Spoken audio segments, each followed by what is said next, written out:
Hey there, history buffs and night owls.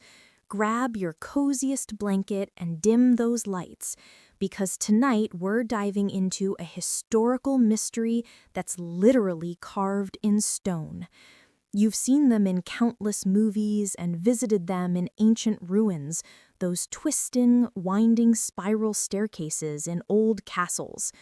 But have you ever stopped to wonder why they spiral the way they do? It's not just about saving space. Oh no. Tonight, we're uncovering the forgotten, super clever, and frankly, quite sneaky reason Roman engineers built their castle staircases with a specific twist. Before we unravel this ancient secret, take a quick moment to hit that subscribe button if you haven't already. Give this video a gentle like and let us know in the comments if you've ever pondered the mysteries of castle architecture. Your support helps us keep these sleepy historical deep dives coming. Now, get ready to have your mind gently blown, because this isn't just architecture, it's ancient tactical genius. So lean back, relax, and let's unlock the secrets of the Roman spiral staircase. We promise it'll be a journey worth taking, even if it puts you to sleep by the end. So let's set the scene, shall we? Imagine a Roman castle, or perhaps more accurately, a fort or a fortified tower, standing sentinel on a windswept hill. These weren't the sprawling, romantic castles of the High Middle Ages that we often picture. Roman fortifications were typically more pragmatic, designed for efficiency in defense. And within these walls, connecting various levels, were staircases. Now, a standard, straight staircase might seem like the most obvious choice. It's simple, quick to build, and easy to traverse. But the Romans, ever the pragmatists with a keen eye for military advantage, often opted for the spiral. And here's where our story truly begins to unwind, quite literally. The prevailing wisdom, often repeated in popular history, is that spiral staircases were primarily a space-saving measure. And yes, they do conserve space more efficiently than a series of straight flights and landings. In a crowded castle environment where every square foot was precious, this was undoubtedly a factor. But to stop there would be to miss the richer, more intriguing military dimension of their design, a dimension that was profoundly impactful in an age of close-quarters combat. Consider the act of ascending a staircase in a medieval or ancient siege. Attackers, having breached the outer walls, no small feat, of course, but let's assume they've made it this far, would then attempt to storm the inner keeps or towers, often leading to fierce hand-to-hand combat on these very staircases. This is where the spiral design truly shone, becoming less a path and more a trap, less an ascent and more a gauntlet. The key, my friends, lies in the hand most people use for combat, the right hand. The vast majority of soldiers throughout history, and certainly in Roman times, were right-handed. They wielded their swords, their spears, their axes, predominantly with their right hand. Now, picture an attacking soldier, right-handed, trying to ascend a spiral staircase that turns clockwise from the perspective of someone going up. This is a crucial detail, so let it sink in. As a right-handed attacker climbs a clockwise spiral staircase, their sword arm, their primary weapon arm, is consistently pressed against the central newel or column of the staircase. This severely restricts their swing, forcing them to fight in an awkward, cramped manner. Their powerful, sweeping arcs are reduced to jabs and short, ineffective thrusts. It's like trying to arm wrestle in a phone booth, if you will. Conversely, the defenders, typically retreating upwards, would be fighting down the staircase. And if the staircase is designed to turn clockwise as you ascend, it means that as they descend, their right arm would have ample room to swing freely, delivering devastating blows down upon the restricted attackers below. They literally had the architectural advantage built into the very structure of their defense. It was a subtle, almost invisible advantage, but in the brutal, intimate confines of a castle siege, such advantages could mean the difference between victory and defeat, life and death. This wasn't some happy accident either.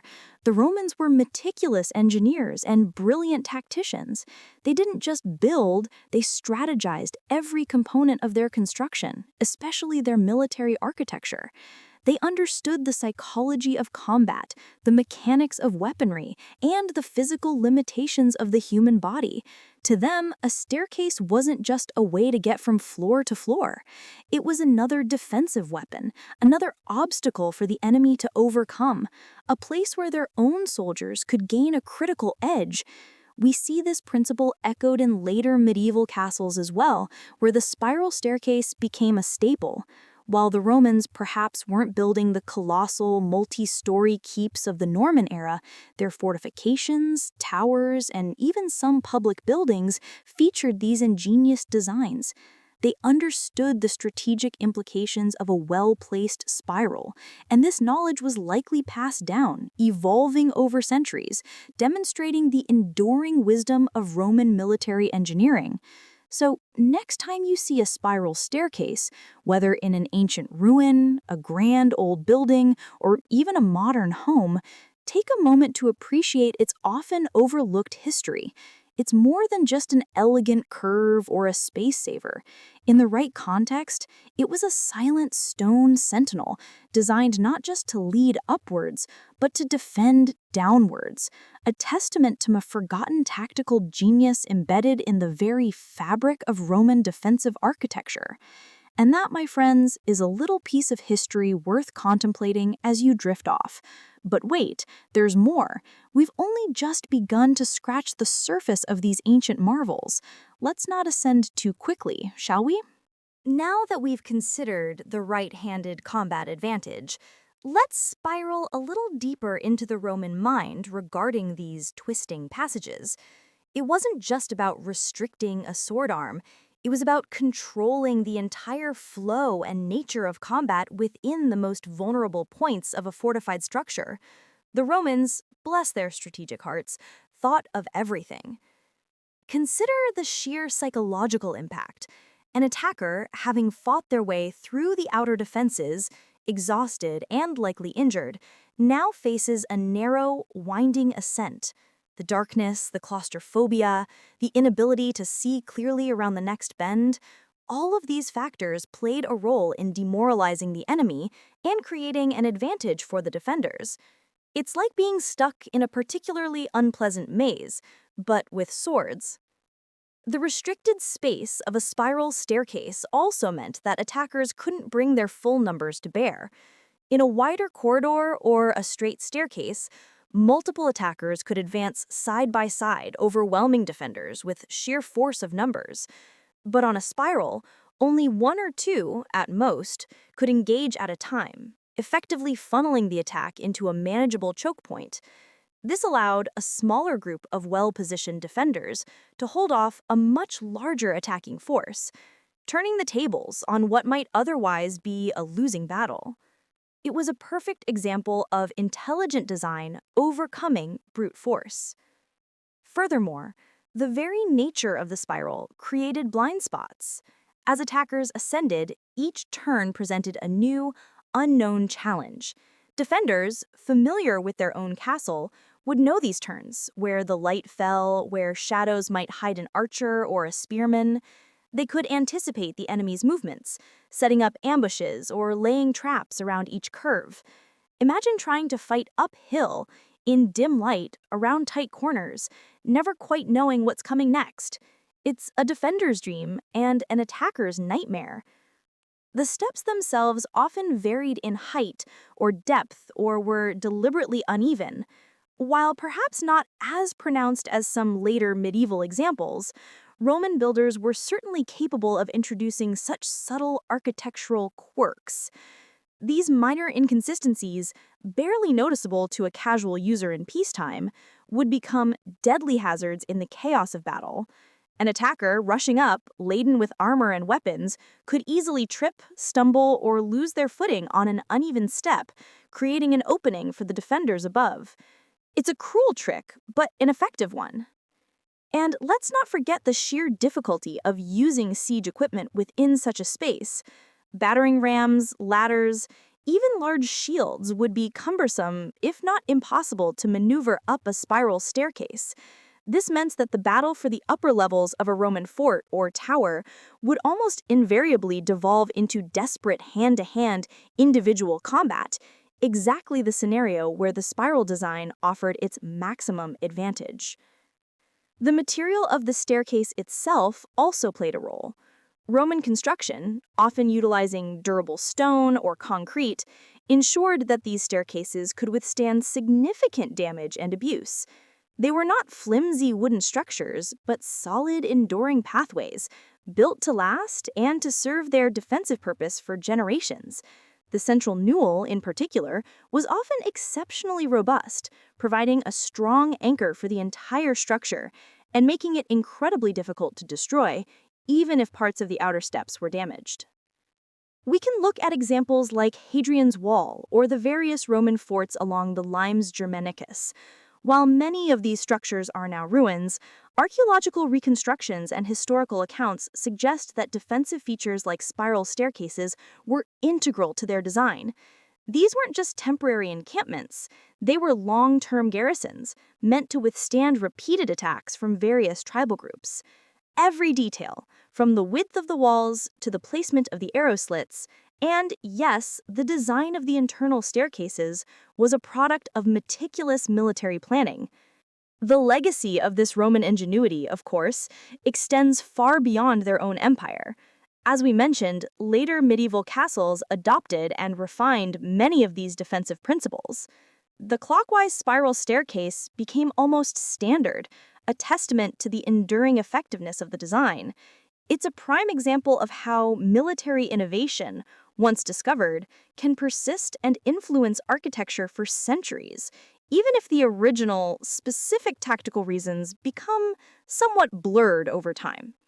So, the next time you're contemplating a Roman ruin, or perhaps even a reproduction in a museum, and you see one of these spiral staircases, don't just see a way up. See a carefully engineered killing zone, a strategic bottleneck, a right hand restricting, psychologically disorienting, and ultimately, a profoundly effective piece of defensive architecture. It's a silent monument to the pragmatic, often brutal genius of Roman military engineering, hidden in plain sight, just waiting for us to uncover its forgotten purpose. And on that note, let's gently descend to our next point, shall we? There's still so much more to unravel about these ancient wonders. All right, let's keep this sleepy history train rolling. We've established that Roman spiral staircases were more than just pretty curves. They were tactical masterpieces. But how did this design evolve? And what was its broader impact on defensive architecture throughout history? It's a fascinating journey that shows the ripple effect of Roman ingenuity.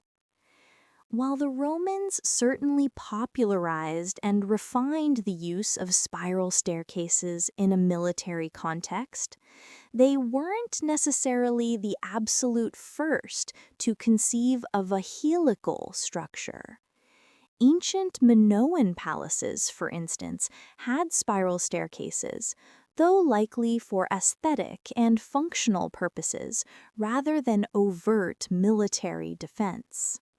The Roman genius lay in their systematic application of engineering principles to warfare and their ability to mass-produce standardized designs across their empire.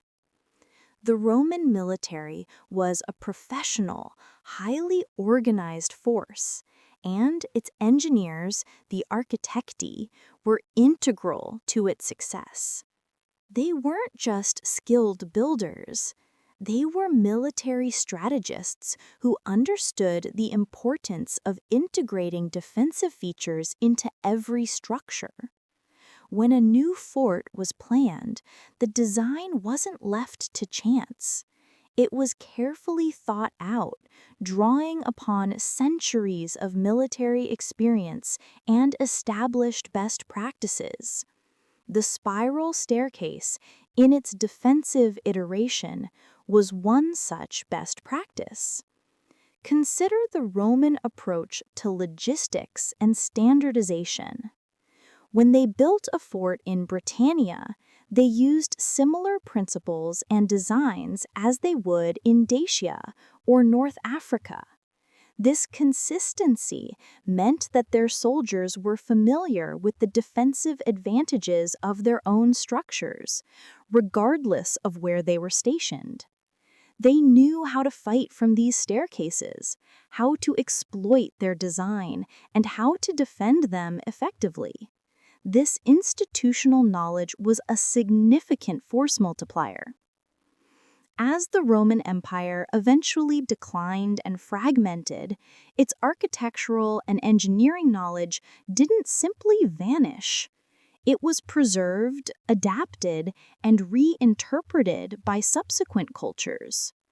The Byzantine Empire, a direct successor to Rome in the East, continued many Roman traditions, including their sophisticated military architecture. Later, during the early medieval period in Western Europe, as kingdoms began to coalesce and build their own fortifications, Roman designs served as crucial precedents. The Normans, for example, were prolific castle builders, and their keeps often featured prominent spiral staircases.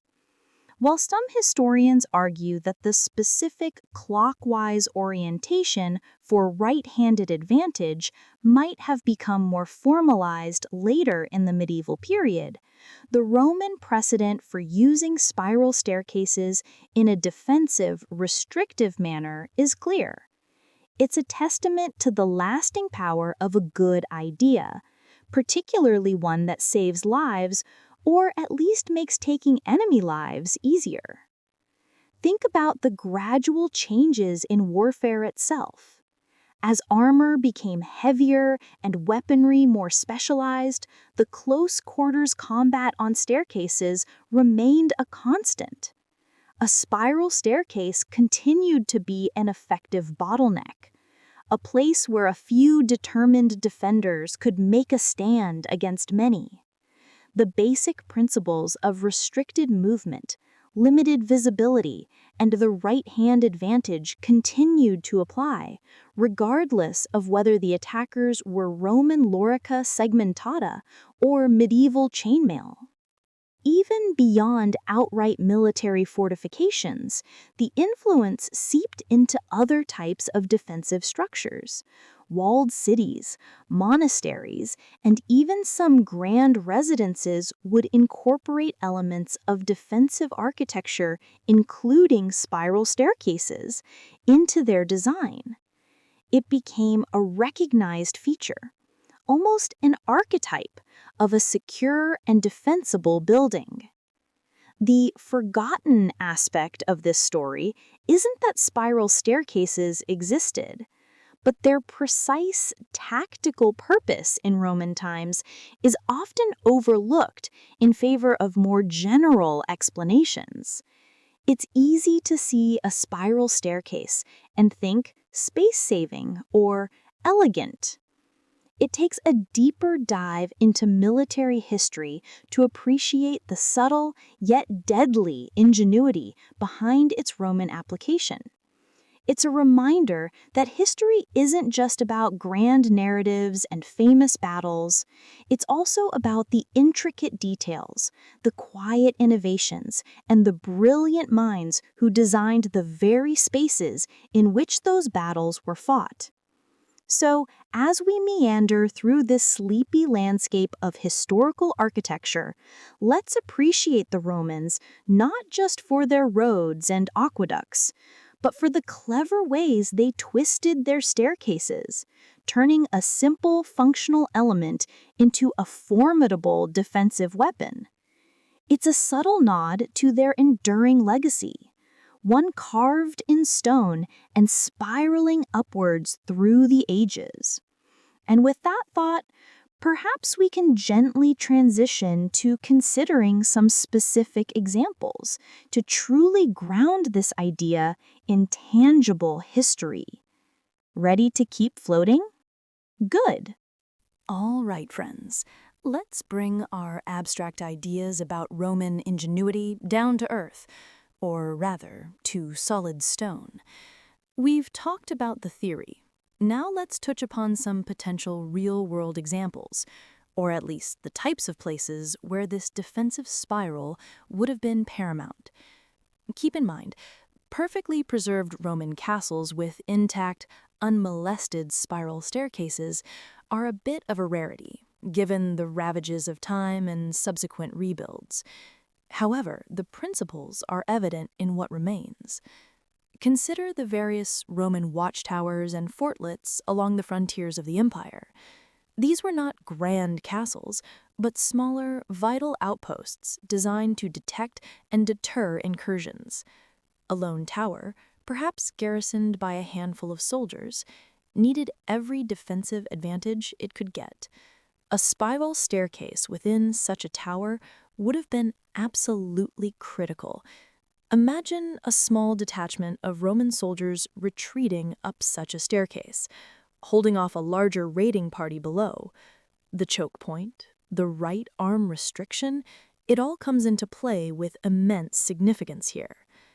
Hadrian's Wall, a monumental feat of engineering, was punctuated by mile castles and turrets. While the internal structures of many of these are no longer fully intact, the necessity for robust internal defenses would have been paramount. Any access to upper levels, or the rampart walk, would have needed to be easily defensible. Spiral staircases, even narrow and unadorned ones, would have been ideal for these purposes, providing a layered defense against any enemy who managed to breach the outer walls. Then there are larger Roman forts, such as those found at sites like Salzburg in Germany, a reconstructed Roman fort. While reconstructions are, by their nature, interpretations, they often draw upon archaeological evidence and historical texts to inform their design. The principles of Roman military architecture, including efficient defensive pathways, would certainly influence the design of any internal staircases to towers or key administrative buildings within the fort. Even in civilian contexts that required defense, like some Roman villas that were fortified due to local unrest, or administrative buildings that doubled as strongholds in times of trouble, the spiral staircase would have offered a significant advantage. It's easy to forget that the Roman world, especially its frontiers and later periods, was not always a place of perfect peace. Defense was often an ongoing concern, even for what we might consider non-military structures. We also have the architectural treatise of Vitruvius, De Architectura, which, while not specifically detailing the defensive merits of spiral staircases in Roman castles with a particular hand orientation, provides a comprehensive look at Roman architectural principles. Vitruvius emphasizes durability, utility, and beauty. For military structures, utility, functionality, and defense would have been paramount. The fact that the Romans consistently employed solid, well-engineered structures and that spiral staircases became a recurring feature in their defensive architecture speaks volumes. Consider, too, the Roman lighthouse, structures like the Tower of Hercules in modern-day Spain, originally a Roman lighthouse, would have had internal access to the top. While its primary purpose wasn't defense in the typical sense, any isolated, tall structure was inherently vulnerable. A secure, defensible internal access would have been a necessity, and a spiral staircase would fit that bill perfectly, allowing a small garrison to defend against pirates or other threats. It's about understanding the Roman mindset. They weren't just building for the sake of it. They were building for permanence and purpose. Every arch, every column, every wall, and yes, every staircase was part of a larger, integrated system. When it came to military architecture, that system was designed to repel, to defend, to control. The spiral staircase was a quiet but powerful component of that overall defensive strategy. And let's be honest, the very act of climbing a spiral staircase, especially in a dark, enclosed space, can be disorienting even without someone trying to hack you to bits. Now add the clanging of steel, the shouts of battle, the rush of adrenaline, and the fear of the unknown around each bend. It's a psychological weapon as much as a physical one. The Romans understood this. They understood how to use the environment itself as a tool of war. So while we might not point to one specific, perfectly preserved Roman spiral staircase and say, aha, here is the definitive proof of the right-hand advantage, the cumulative evidence of Roman military pragmatism, their engineering brilliance, and the enduring adoption of this design in subsequent defensive architecture strongly supports the idea that the forgotten reason was indeed a deeply tactical one. It wasn't just about making things look nice or saving a little space. It was about making it harder, much harder, for the enemy to reach the top. And that, my friends, is a chillingly brilliant piece of design, perfectly suited for our sleepy descent into history. Let's drift further, shall we? Okay, let's delve a bit deeper into the nitty-gritty of ancient combat, because understanding the mechanics of a fight helps us fully appreciate the brilliance of the spiral staircase. This isn't about dramatic movie scenes. It's about the cold, hard reality of hand-to-hand engagements within confined spaces. Imagine a Roman legionary or an auxiliary, armed with a gladius, a short, thrusting sword, or a spada, a longer, cutting and thrusting sword, and possibly a shield, scutum. Now picture them trying to fight their way up a spiral staircase. The scutum, that large rectangular shield, would be a massive hindrance. It would constantly scrape against the wall or the central newel, making it difficult to maintain a defensive posture or to move quickly. Attackers would effectively be fighting without their primary defensive tool, or at least with it severely compromised. Defenders, conversely, would be fighting down the staircase. They could potentially use smaller, lighter shields that wouldn't impede their movement or their weapon arm. They might also utilize spears or pikes, which would be devastatingly effective against an ascending enemy. A long spear thrust downwards, especially from an elevated position, is incredibly hard to counter in a narrow space. The attackers, packed closely together, would present an easy target. The central newel of the spiral staircase wasn't just a structural element, it was a physical barrier. For the right-handed attacker, ascending a clockwise spiral, this newel would be on their right, blocking their swing. For the right-handed defender descending, the newel would be on their left, leaving their right dominant arm completely free to swing out into the open space of the staircase. This is the tactical gold, the essence of the forgotten advantage. It's a subtle engineering choice that dictates the very geometry of the fight. Consider the rhythm of combat. In open ground, a soldier could maneuver, feint, step back, and launch powerful attacks. On a spiral staircase, these movements are impossible. The attacker is forced into a linear progression, step by agonizing step, with very limited lateral movement. They become predictable, funneled targets. The defender, holding the higher ground, has the advantage of gravity, the ability to strike downwards with more force, and the psychological edge of looking down on their opponent. Even missile weapons would have been affected. An archer or sling user on the attacking side, trying to fire upwards through the turns of a spiral staircase, would have an extremely limited field of fire. Their shots would be easily blocked by the architecture itself. Defenders, however, could rain down arrows, javelins, or even simple rocks from above with greater accuracy and less risk. This further emphasizes the point that the staircase wasn't just a passage, but an integrated part of the castle's defense system. This concept of terrain advantage was something the Romans understood profoundly. They didn't just fight on the land, they molded the land, or in this case, the architecture, to their advantage. Whether it was constructing a marching camp on high ground or designing a defensive wall with specific angles, they always sought to create an environment that favored their soldiers and hindered the enemy. The spiral staircase is a microcosm of this grand strategy. The fatigue factor is also worth noting. Fighting uphill is inherently more strenuous than fighting downhill, especially when laden with armor. Attackers would be physically exhausted, while defenders, likely rotated and fresher, would maintain their energy longer, delivering precise and effective blows.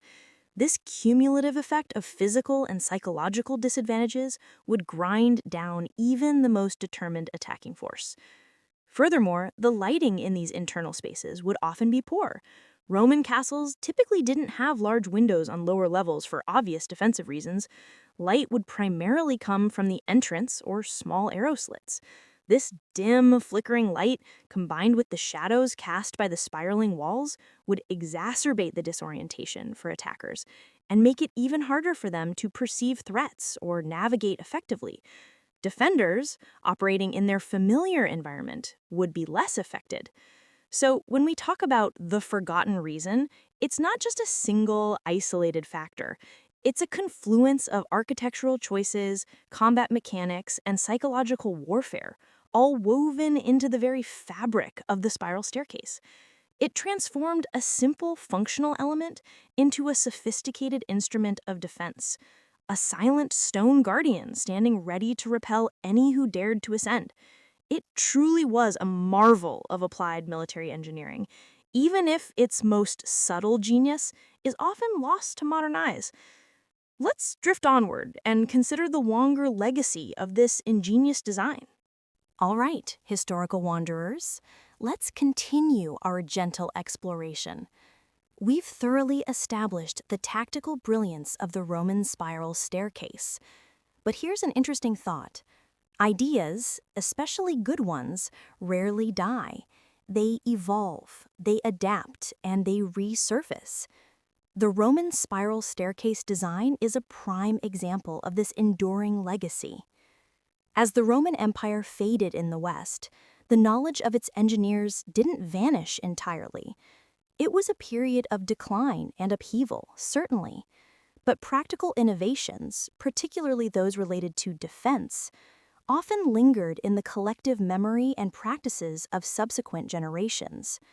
When new powers began to emerge in Europe and construct their own fortifications, they often looked to the past for inspiration, and the Romans provided an unparalleled blueprint for military engineering. The early medieval period saw the construction of motte and bailey castles, largely timber structures.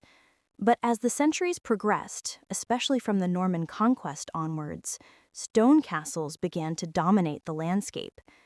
These massive, enduring structures incorporated many sophisticated defensive features, and the spiral staircase was almost universally adopted, often with the same clockwise orientation for ascending attackers. Why did this Roman principle persist? Because the fundamental mechanics of close quarters combat didn't change significantly for centuries. Soldiers still fought predominantly right-handed. They still wielded swords, axes, and spears. Shields were still cumbersome in tight spaces. The need to funnel attackers, restrict their movement, and give defenders an advantage on the higher ground remained constant. The spiral staircase was, quite simply, an effective, proven solution. Historians and archaeologists have noted that the clockwise ascent for attackers became almost a standard feature in medieval castles across Europe. While the specific Roman origin of this tactical detail might have become blurred over time, the practical application was clearly understood. It wasn't just tradition. It was continued military efficacy. Lords and master builders might not have explicitly cited Vitruvius, but they understood what made a castle defensible. Even the materials and construction techniques evolved. While Roman concrete, opus caementitium, was often lost for centuries in Western Europe, medieval builders rediscovered and refined stone masonry, creating ever more complex and robust keeps. But the basic design of the spiral, the central newel, and the way it interacted with the human body in combat remained remarkably consistent. Think about the longevity of this design, from the early Roman forts guarding the empire's fringes, through the mighty keeps of Norman England and France, and even into later Renaissance fortifications. The spiral staircase continued to play a role. Its evolution wasn't about radical redesign, but about subtle refinements, making it stronger, more integrated, and even more cunning. Some later medieval castles even incorporated murder holes or machicolations above spiral staircases, allowing defenders to pour boiling water, oil, or drop stones onto attackers below. This further compounded the misery of anyone attempting to force their way up these twisting passages, proving that designers continued to build upon the foundational defensive principles, including those inherited from Roman ingenuity. The forgotten reason, then, isn't that the Roman spiral staircase was a unique, isolated phenomenon. It's that its brilliant tactical purpose became so ingrained in the architectural language of defense that it was eventually taken for granted, its origin story fading into the mists of time.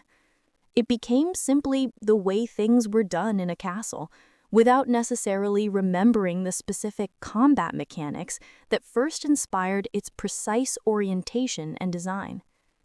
This highlights an important aspect of history, the continuity of ideas. Even when empires fall and cultures transform, valuable knowledge and effective designs often find a way to endure. The Roman spiral staircase is a quiet, unassuming testament to this.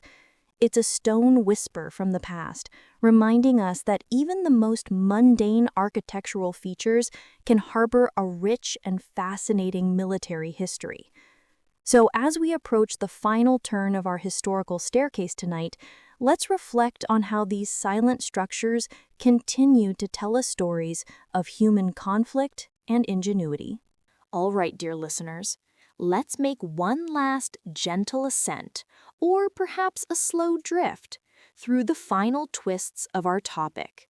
We've covered the core military genius of the Roman spiral staircase, but history, much like these winding structures, often holds more subtle nuances. Let's consider a few more forgotten or lesser-known details that add layers to our understanding.